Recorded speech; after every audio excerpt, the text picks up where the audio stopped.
ஆண்டவரும் இரட்சகருமாகிய இயேசு கிறிஸ்துவின் இனிய நாமத்தில் உங்கள் யாவருக்கும் நல்வாழ்த்துக்களை தெரிவித்துக் கொள்கின்றேன். எந்த நாளிலும் திரும்பத் தருகிற தேவன் என்ற தலைப்பிலே தொடர்ந்து உங்களோடு கூட செய்தியை வழங்கும்படியாய் நான் ஆசிக்கின்றேன்.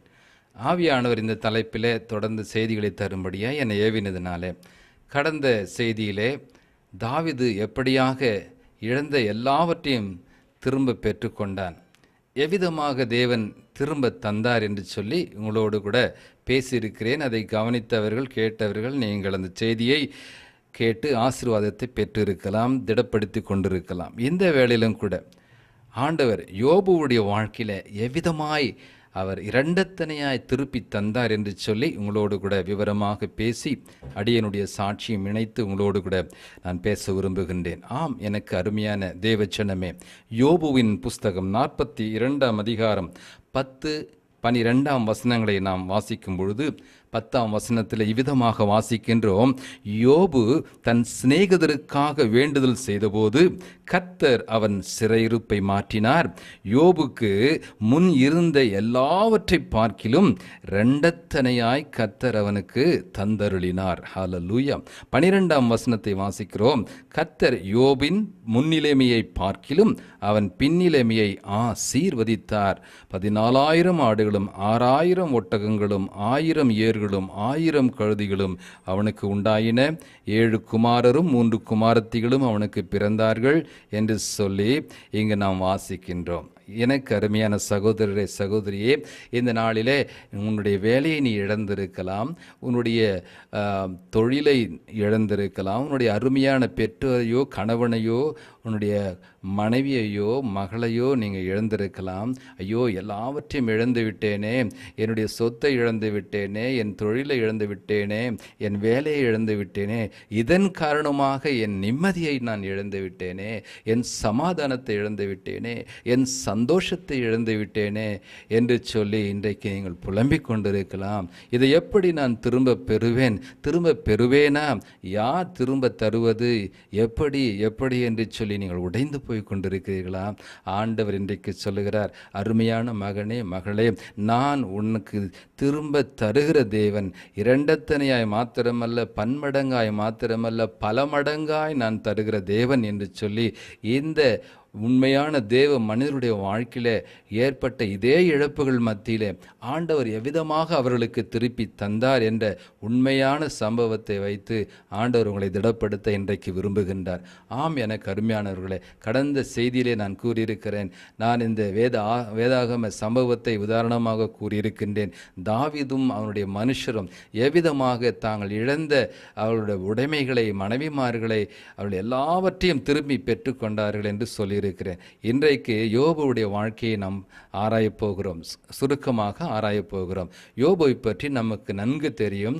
யோபு ஒரு செல்வந்தன், ஆனால் அதே வேளையிலே தேவ பக்தியும் தேவனுக்கு பயந்தவனும் சன்மார்க்கனும் உத்தமனும் உண்மையானவனுமாயிருந்தான். அவன் ஐஸ்வர்யவான் என்றாலே நாம் நினைக்கிறோம் அவங்க பக்தி இல்லை, பயம் இல்லை, அவங்க உல்லாசமாக ஆடம்பரமாக இருக்கிறவன் என்று தான் பொதுவாக உலகத்தின் கருத்து.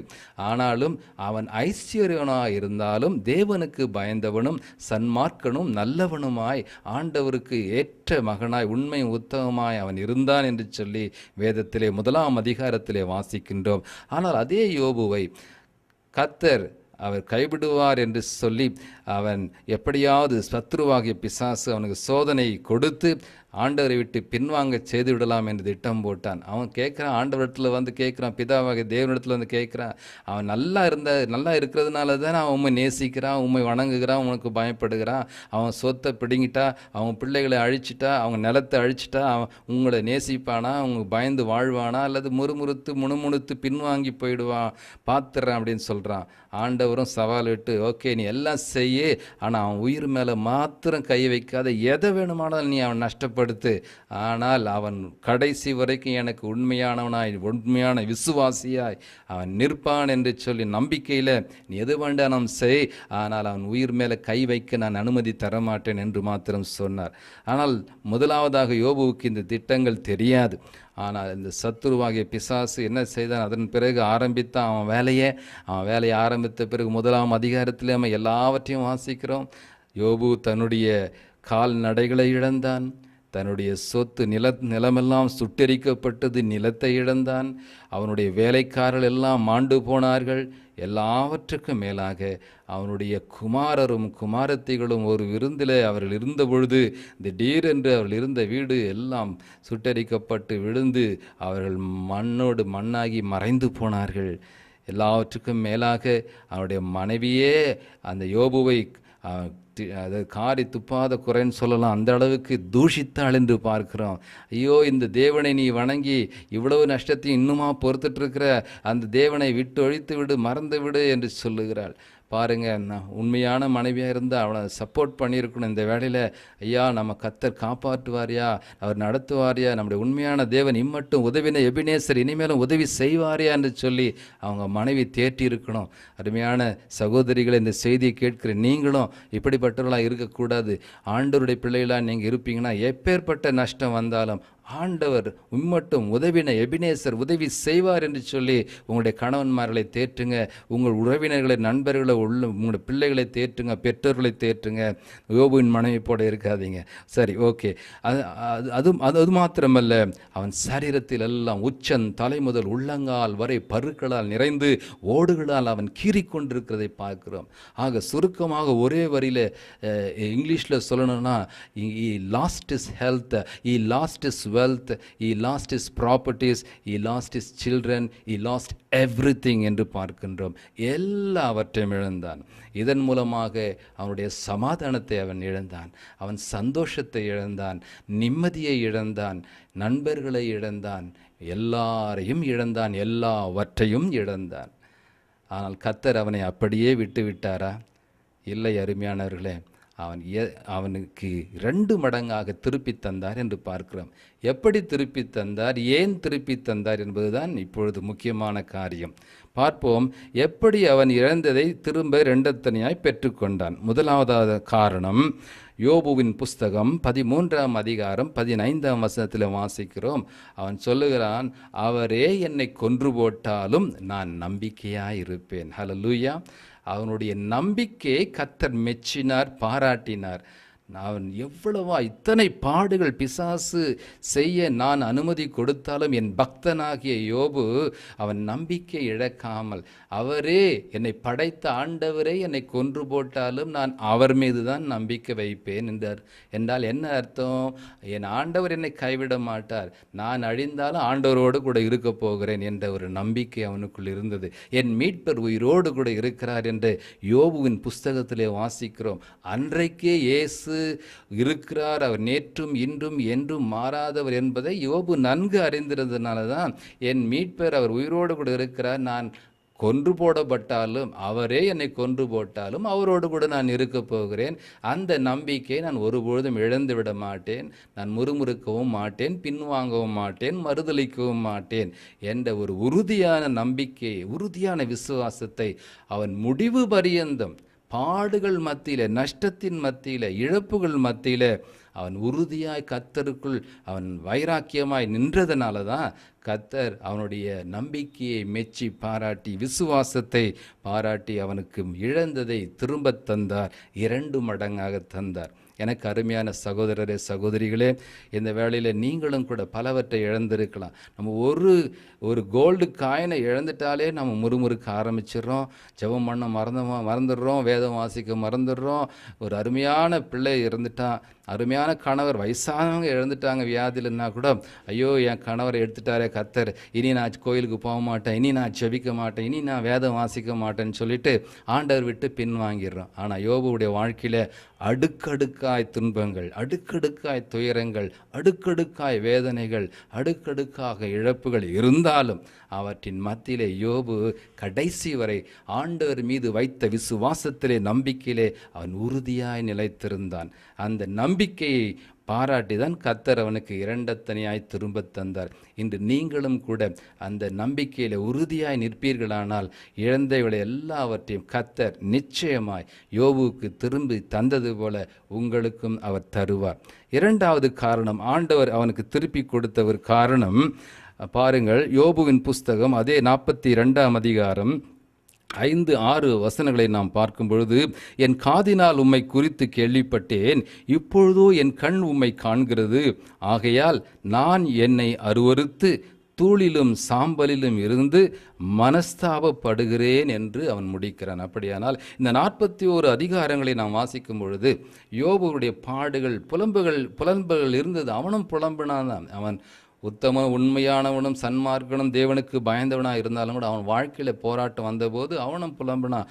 ஆண்டவர் நொறுக்குதலின் மேல் நொறுக்குதல் கொடுத்துட்டாரு, தீமை என் நன்மையை எதிர்பார்த்திருந்து எனக்கு தீமை வந்தது என்று புலம்பினான். அவனும் மனுஷன் தானே. நாமும் கூட விசுவாசியாய், ஏன் நம்மை போன்ற எங்களை போன்ற ஊழியக்காரர்கள் இருந்தாலும் பாடுகள் கஷ்டங்கள் வரும்போது நாங்களும் கூட புலம்புகிறது உண்மைதான். ஏன் ஆண்டவர் எங்களை இப்படி அனுமதித்தார், ஏன் ஆண்டவருக்கு ஊழியம் செய்தேனே, ஏன் இப்படி பாடுகளை அனுமதிக்கிறார் என்று புலம்புவது சில வேளைகளில் அந்த கேள்விக்குறிகள் வருவது நமக்கு இயற்கைதான். அப்படியாக வந்தாலும் கடைசியாக 42ஆம் அதிகாரத்தில் நாம் வாசிக்கின்றோம்.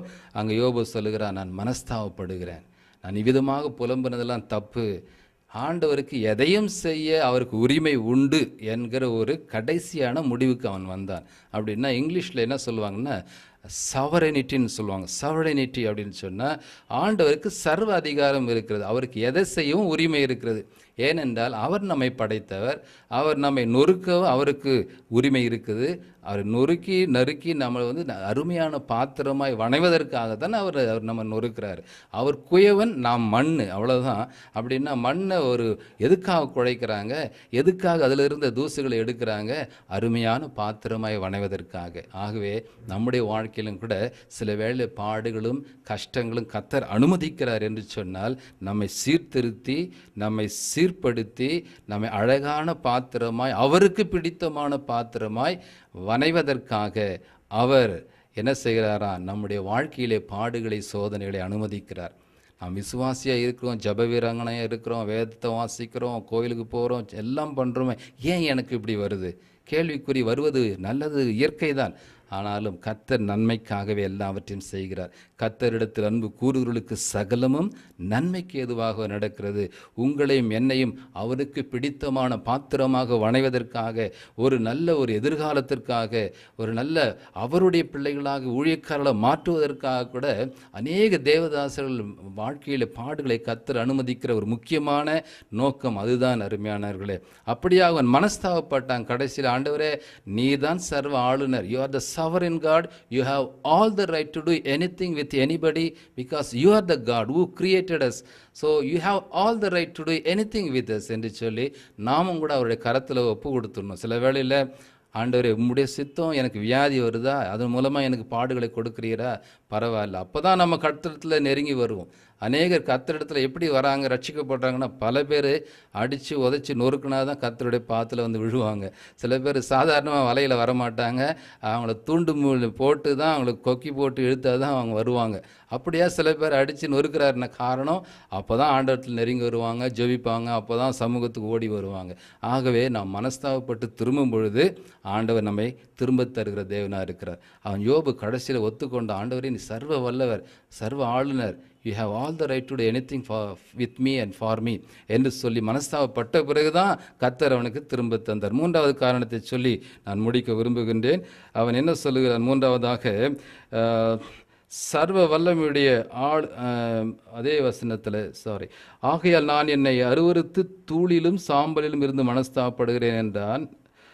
அதே அதிகாரத்தில் 42ஆம் அதிகாரத்தில் 2ஆம் வசனத்தை வாசிக்கிறேன். தேவரீர் சகலத்தையும் செய்ய வல்லவர், நீர் செய்ய நினைத்தது தடைபடாது என்பதை நான் அறிந்திருக்கிறேன் என்று சொல்லி ஒத்துக்கொள்ளுகிறான். அப்படின்னா கர்த்தர் சர்வ வல்லவர் என்பதை அவன் முழு மனதோடு கூட கடைசியாய் ஒத்துக்கொள்ளுகிறான். நம்முடைய வாழ்க்கையிலும் கூட அதுதான் நாம் செய்யணும். கர்த்தர் எல்லாவற்றையும் செய்ய வல்லவர், ஒன்றல்ல ரெண்டல்ல, எல்லாவற்றையும் செய்ய வல்லவர். தேவனால் கூடாத காரியம் ஒன்றுமில்லை, மனுஷரால் கூடாதுதான், ஆனால் தேவனால் எல்லாம் கூடும் என்ற ஒரு முழு நிச்சயத்துக்கு என்றைக்கு வருகிறோமோ அன்றைக்கு நமக்கு ஆண்டவர் திரும்ப தருகிற தேவனாய் மாறுவார். யோபுவை அவ்விதமாக அவர் இரண்டத்தனையாய் ஆசீர்வதித்தார் என்று பார்க்கிறோம். முன்னிலைமையை காட்டிலும் பின்னிலைமையை கர்த்தர் ஆசீர்வதித்தார். என்னுடைய வாழ்க்கையிலும் அப்படி தான் நடந்தது. ஆண்டவருக்காக, ஊழியத்துக்காக நாங்கள் சவுதி அரேபியாவில் 7 மாத சிறை வாழ்க்கை நாங்கள் வாழ்ந்த பொழுது நான் சிறைச்செல்லப்பட்ட பாடுகள் ஏறக்குறைய யோபுவுடைய வாழ்க்கையில் இருந்தது போல, அது ஈக்குவலான்ஸ் கூட சொல்ல முடியாது, ஒரு 90% நானும் அந்த விதமாக பாடுகளை அனுபவித்தவன். கஷ்டம், கண்ணீர், துன்பம், துக்கம், துயரம், வேதனை, நிந்தனை, அவமானம், என்னென்ன ஆனந்தத்துக்கும் சந்தோஷத்துக்கும் நிம்மதிக்கும் விரோதமான பேச்சுக்கள், வார்த்தைகள் இருக்குமோ அது எல்லாவற்றையும் வசதியாய் வாழ்ந்தபோது அனுபவித்தவன் நான். ஆண்டவரும் கைவிட்டார் என்று புலம்பின நாட்கள் உண்டு. எல்லாவற்றையும் இழந்தோம். எங்கள் பொருட்களை இழந்தோம், எங்களுடைய வருமானத்தை இழந்தோம், எங்கள் வேலையை இழந்தோம். நானும் என் மனைவி நல்ல கவர்மெண்ட் சம்பளத்தில் மருத்துவத்துறையில் இருந்தோம். எல்லாவற்றையும் இழந்தோம்னு சொல்லலாம். எல்லாவற்றையும் விட்டு தான் நாங்கள் இந்தியாவுக்கு ஓடி வந்தோம் என்று சொல்லலாம். அப்படிப்பட்ட நிலைமை, என் உயிரையே இழக்கிற ஒரு நிலைமை, என் தலை வெட்டப்படுகிற ஒரு சூழ்நிலையும் வந்தது. கர்த்தரும் கைவிட்டார் என்று நினைத்தேன். ஆனால் கடைசியாக, ஆண்டவரே, உம்முடைய சித்தம், நான் மரிப்பது உம்முடைய சித்தமானால் தயார் என்று சொல்லி ஒத்துக்கொண்டேன். நீர் சர்வ வல்லவர், எல்லாவற்றையும் செய்ய உரிமை உண்டு, என்னை படைத்தவர் நீர். ஆகவே நீர் என் தலை வெட்டுவது உம்முடைய சித்தமானால், உம்முடைய நாம மகிமைக்காக இருக்குமானால் நான் அதற்கும் தயார் என்று முழுவதுமாய் ஆண்டவருடைய பாதத்தில் ஒப்பு கொடுத்தேன். அன்றைக்கு தான் ஆண்டவர் எனக்கு விடுதலையே கொடுத்தார். ஆக எனக்கு அருமையானவர்களே, என்றைக்கு முழுமையாக ஆண்டவருடைய பாதத்தில் நம்மை அர்ப்பணிக்கிறோமோ ஆண்டவர் எல்லாவற்றையும் திரும்ப தருவார். மறுபடியும் இந்தியாவுக்கு உயிரோடு கூட ஆண்டவர் கொண்டு வந்து இன்றைக்கு இழந்தது எல்லாம் பல மடங்கில், பல ஆயிரம் மடங்கு எங்களுக்கு தருகிறார். பல ஆயிரம் மடங்கு, லட்சங்கள் பணத்தை நான் சொல்லலை, ஆனால் பல ஆயிரம் ஆத்துமாக்களை எனக்கு கொடுத்திருக்கிறார். பல தேசங்களுக்கு கொண்டு போயிருக்கிறார். பல தொலைக்காட்சிகளில் பேசி கொண்டிருக்கிறோம். பல நூற்றுக்கணக்கான புத்தகங்கள் பல்லாயிரம் மக்களுக்கு பிரயோஜனமாக இருக்கிறது. சிடிக்கள் மூலமாக, ரேடியோ செய்திகள் மூலமாக பல்லாயிரக்கணக்கான மக்களுக்கு ஒரு பயனுள்ள பாத்திரமாக இன்றைக்கு வனைந்திருக்கிறார் என்று சொன்னால், இழந்தவைகளை அவர் திரும்ப தருகிற தேவன் என்பதை நான் உலகுக்கு இப்படியாக சொல்ல வேண்டும் என்பதற்காகத்தான் அவர் அந்த நாளிலே புடமிட்டு பொன்னாக கொண்டு வந்தார். அருமையானவர்களே, அவர் திரும்ப தந்தார். என்னுடைய வாழ்க்கையிலே திரும்ப தந்து கொண்டிருக்கிறார். உங்களுக்கும் தருவார். வேலை இழந்திருக்கிறீர்களா? அருமையான பிள்ளைகளை இழந்திருக்கிறீர்களா? உங்கள் சொத்தை, தொழிலை இழந்திருக்கிறீங்களா? உங்கள் பணத்தை இழந்துட்டீங்களா? யாருக்காவது கொடுத்து ஏமாற்றிட்டாங்களா? எல்லாவற்றையும் ஆண்டவர் திரும்ப தருவாருங்க. மனுஷங்க திரும்ப தர வேண்டியதில்லை. என் தேவன், உங்களையும் என்னையும் படைத்த தேவன் பல மடங்கு தருவார். நினைப்பதற்கு மேலாக திரும்ப தருகிற தேவனாய் அவர் இருக்கிறார். யோபுவின் வாழ்க்கையில் நடந்தது போல அவனுடைய பாடுகள் மத்தியிலும் அவன் உறுதியாய் நின்றதினாலே கர்த்தர் அவனுக்கு எல்லாவற்றையும் திரும்ப தந்தார்.